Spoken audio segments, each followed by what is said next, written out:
እንደምን ሰነበታችሁ ተመልካቾቻችን። ይህ የጓ ጽባህ መርሃ ግብር ነው።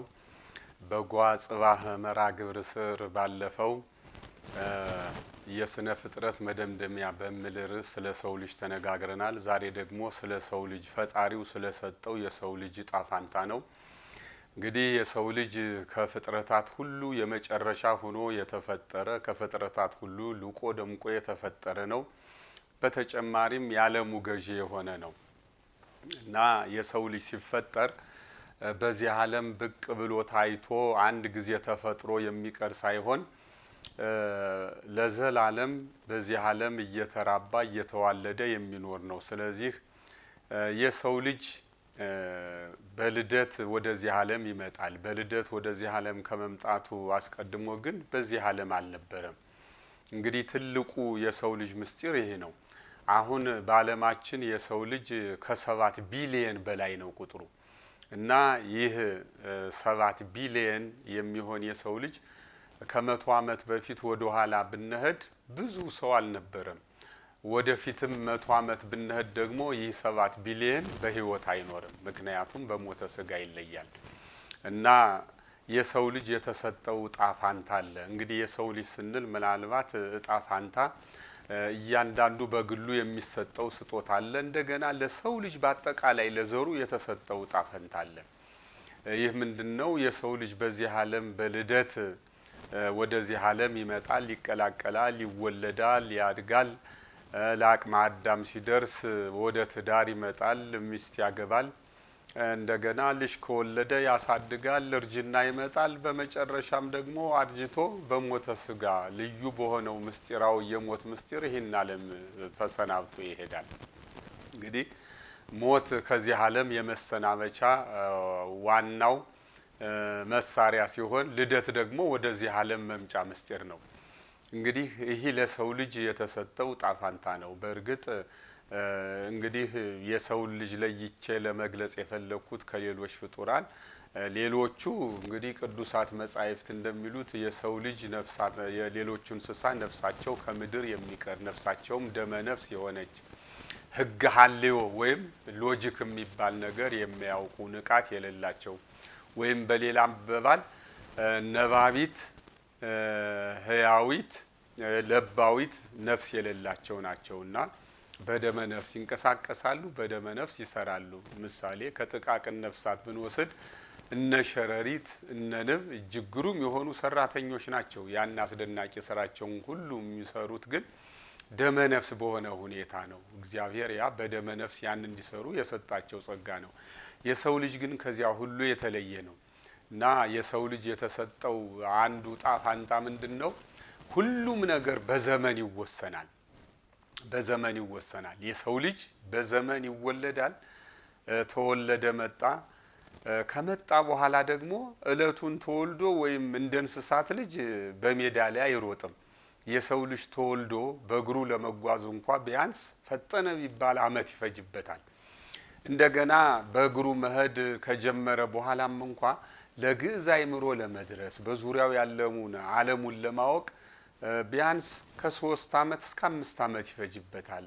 የሚጎዳውን፣ የሚያስቸግረውን፣ የሚጠቅመውን፣ የሚያጠፋውን፣ የሚጎዳውን ከሚጠቅመው ለይቶ ለማወቅ በትክክል ከ3 ዓመት እስከ 5 ዓመት ይፈጅበታል የሰው ልጅ።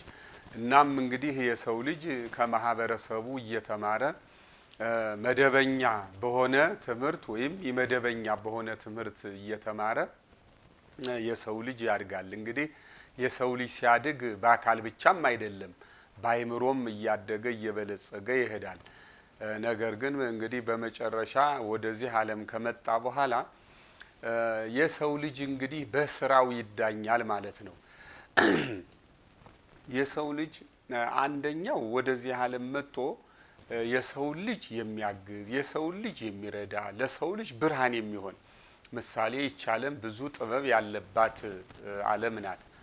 ይህ ጥበብ ማን ነው? የሰው ልጅ እግዚአብሔር የሰጠውን አእምሮውን ተጠቅሞ የፈጠረው ጥበብ ነው። አጠቃላይ ኤሌክትሪኩን ብንመለከት፣ የመጓጓዣ መሳሪያውን ብንመለከት፣ የመገናኛ መሳሪያውን ብንመለከት፣ አጠቃላይ ካሜራውን፣ ልብሱን፣ ሁሉን ነገር ቤቱን፣ የቤት አሰራሩን የባህሩን መጓጓዣ፣ የየብሱን መጓጓዣ፣ የአየሩን መጓጓዣ ሁሉ ብንመለከት ይህ እንግዲህ የሰው ልጅ አይምሮውን ተጠቅሞ እግዚአብሔር የሰጠውን ጥበብ ተጠቅሞ ሰውን ይረዳ ዘንድ ለሰው ልጅ የሚፈጥረው ነገር ነው። ምን ለማድረግ በዚህ ዓለም ያለውን ድርሻ እግዚአብሔር ብዙ ተባዙ ምድርንም ሙሏት የምድርን እንስሳት ሁሉ ግዙ ምድርንም አስተዳድሩ ብሎ ስለታዘዘ እኒህ አይነት ሰዎች ስራ ሰርተው ስራቸውን ተወጣው በስራቸው ደግሞ ሰውን ረድተው የሚሄዱ ሰዎች እነዚህ መልካም ሰዎች ናቸው። ምክንያቱም አሁን ባለንበት ደረጃ የሰው ልጅ ምድርን ውቅያኖስን ከሞላ ጎደል አጥንቶ ደግሞ ከምድር ውጭ የሆነ ነገር ብዙ ምርምር እያደረገ ነው።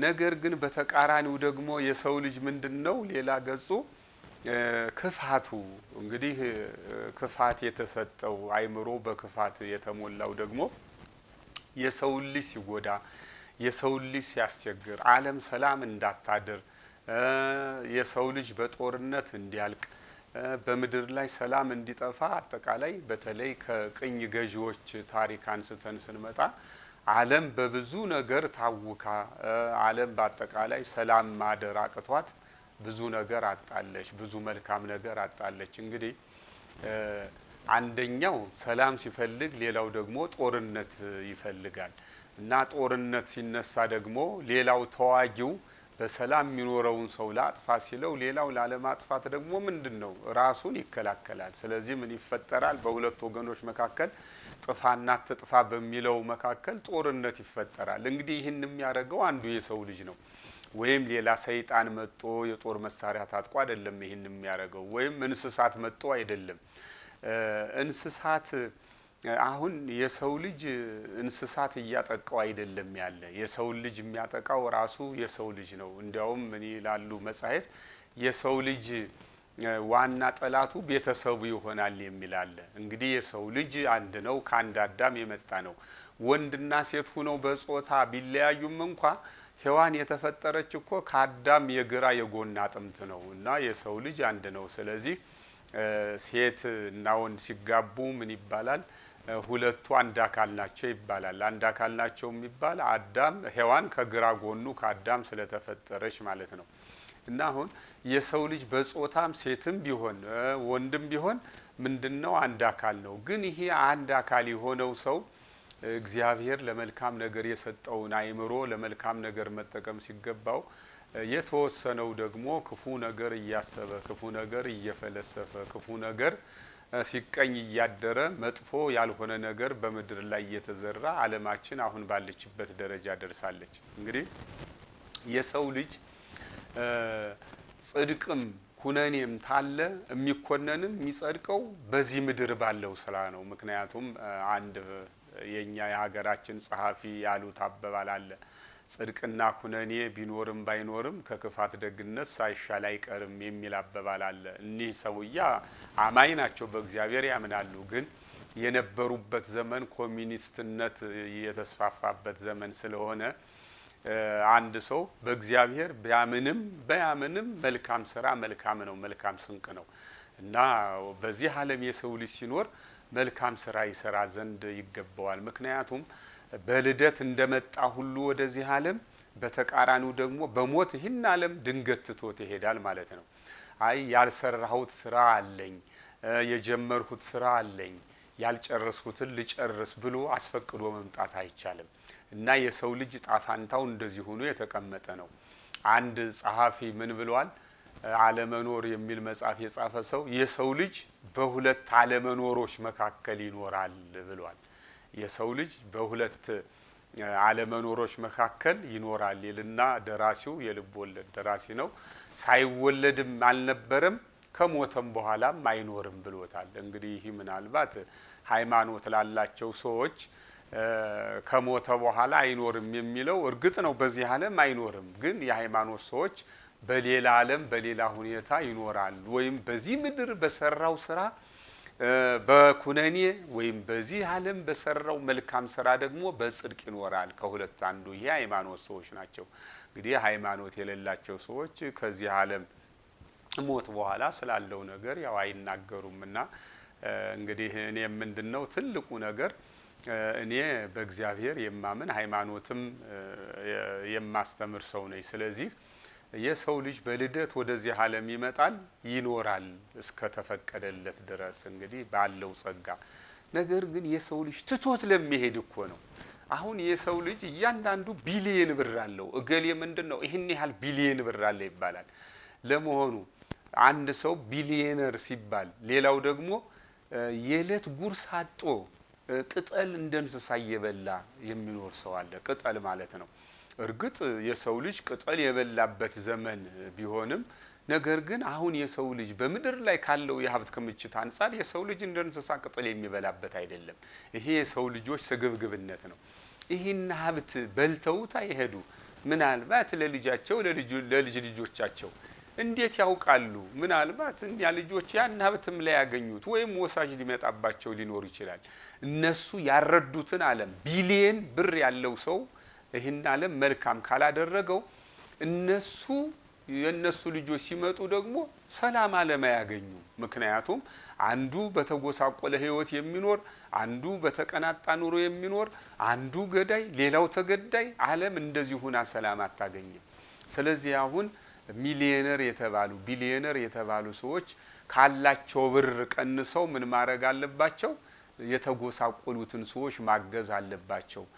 ጎዳና ዳር የሚያድረው የትም የሚያድረው ልክ ውሻ አቅፎኮ የሚተኛ ሰው አለ አይደል በሀገራችን። እንግዲህ በእውነት ውሻ በእርግጥ የሰው ልጅ ጓደኛ ነው። ይሁን እንጂ የውሻ ባህሪ ሌላ ነው፣ የሰው ልጅ ባህሪ ሌላ ነው። የሰው ልጅ የተከበረ ነው እና የሰው ልጅ አሁን ከችግር የተነሳ በጎዳና የሚያደርሰው ከውሻ ጋር ተቃቅፎ የሚያድርበት ዓለም ነው የመጣ። ይህ ምንድነው ብለን ስንል ዓለም የሁላችንም ናት። ሀብቱም ንብረቱም ወርቁንም ማን የፈጠረው? ወርቁን እኮ እግዚአብሔር የፈጠረው ለሁሉም ሰው ነው፣ ለአንድ ግለሰብ አልፈጠረውም። ስለዚህ ሌላው ጨካኙ ሰው በጭካኔ ሀብት ሰበሰበ፣ በቅኝ ግዛት ሀብት ሰበሰበ። እውቀት ያለውን ሰው ምንም የሚባል አባባል አለ፣ ብር ታለ በሰማይ መንገድ አለ ይባላል። ብር ያላቸው ሰዎች ምንድነው እውቀት ያለውን ጥበብ ያለውን ሰው ሁሉ በገንዘብ ገዙት እና ወደ ራሳቸው ወሰዱት። የሚያውቀውን ሰው የራሳቸው ሰራተኛ ያደረጉት። ብር የሌላቸው ግለሰቦችም ሆኑ መንግስታት ምንድነው አዋቂዎችን ተነጠቁ ማለት ነው። አሁን በእኛ ሀገር በማትሪክ ጥሩ ውጤት ያመጡ አንደኛ የሚባሉ ልጆች ምንድነው ከሁለት አመት በኋላ የስኮላር የትምህርት እድል ተብሎ የት ነው የሚሄዱት? አሜሪካ፣ አውሮፓ ነው። ስለዚህ ምንድነው ኢትዮጵያውያን ደክመው ወጠው ወርደው ያስተማሯቸውን ልጆች ምን ሆኑ? ተነጠቁ ማለት ነው። አሁን ያ ናሳ የሄደ ሰው ወይም በአውሮፓ የጠፈር ድርጅት ሄዶ የተቀጠረ ሰው ስለ ኢትዮጵያ ምን ሊያስብ ወይ ስለ ሀገሩ ምን ጠቀሜታ ሊሰጥ ይችላልና አጠቃላይ የሰው ልጅ መልካም ስራው እንዳለ ሆኖ ነገር ግን አሁን ባለንበት ዘመን በ21ኛው መቶ ክፍለ ዘመን የሰው ልጅ ስራው አመዝኖ የሚታየው ክፉ ስራው ነው።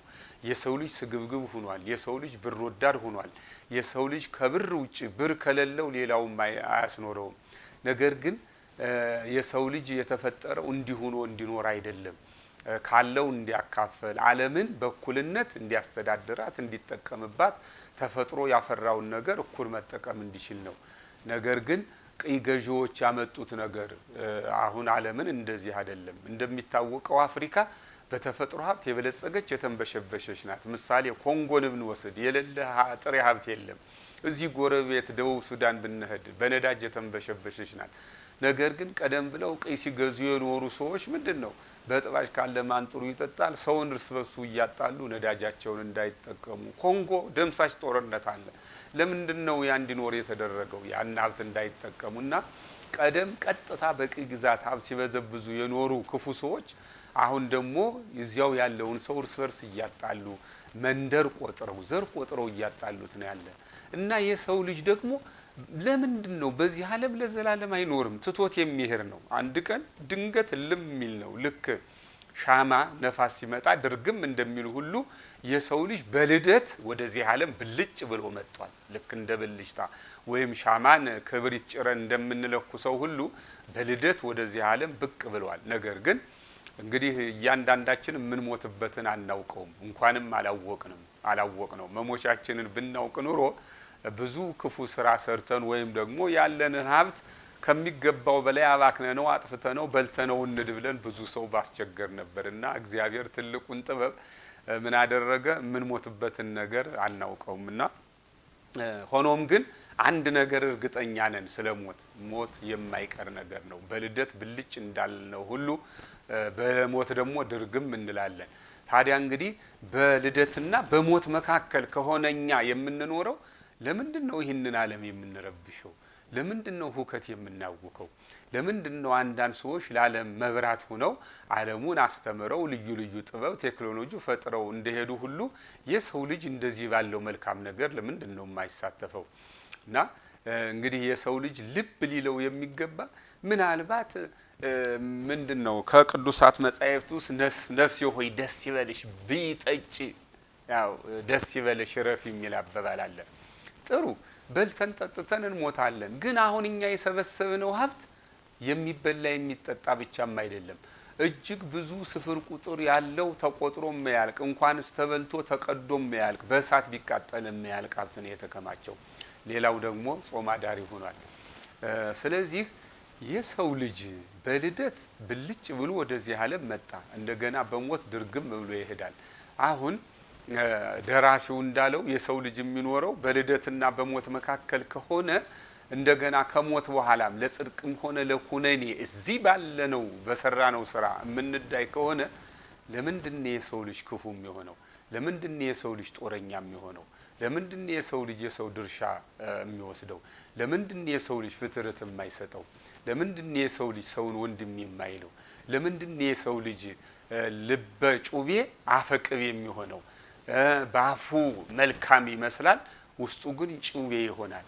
ስለዚህ የሰው ልጅ ምንድነው ትቶት ለሚሄደው ዓለም ልም ብሎ ለሚጠፋበት ዓለም ይህ ጥፋት ከመምጣቱ በፊት ከመሞቱ በፊት መልካም ስራውን ለምንድነው የሚያስቀድም? አንዳንድ ሰው ምን ይላል?